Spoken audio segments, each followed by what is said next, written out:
पहिले मलाई लाग्थ्यो कि अरू मानिसले मलाई बुझुन् भन्नको निम्ति मैले धेरै स्पष्टीकरण दिनुपर्छ, मैले धेरै व्याख्या गर्नुपर्छ, ओभर एक्सप्लेन गर्नुपर्छ।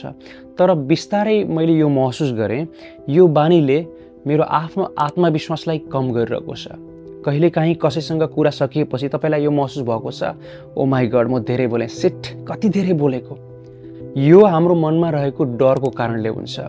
यो डर कि म विश्वास गर्न लायकको छैन, यदि मैले स्पष्टीकरण दिइनँ भने, मैले धेरै बोलिनँ भने, मैले धेरै व्याख्या गरिनँ भने, मैले ओभर एक्सप्लेन गरेन भने मानिसहरूले मलाई पत्याउँदैनन्।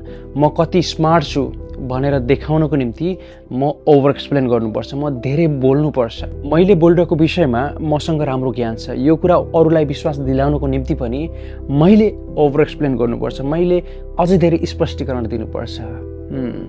डर, मनको भित्र गहिराइमा रहेको त्यो डर कि अरू व्यक्तिले मलाई पत्याउँदैनन् यदि म धेरै बोलेन भने। सधैँ सबै कुरा व्याख्या गर्नुपर्ने, स्पष्टीकरण दिनुपर्ने जरुरी हुँदैन। जब मानिसहरू सुन्न तयार हुन्छन्, उनीहरू आफै तपाईँलाई आएर सोध्नेछन् के भएको थियो। त्यसैले आफ्नो मूल्यको बखान गर्न, स्पष्टीकरण दिन छोडिदिनुहोस्।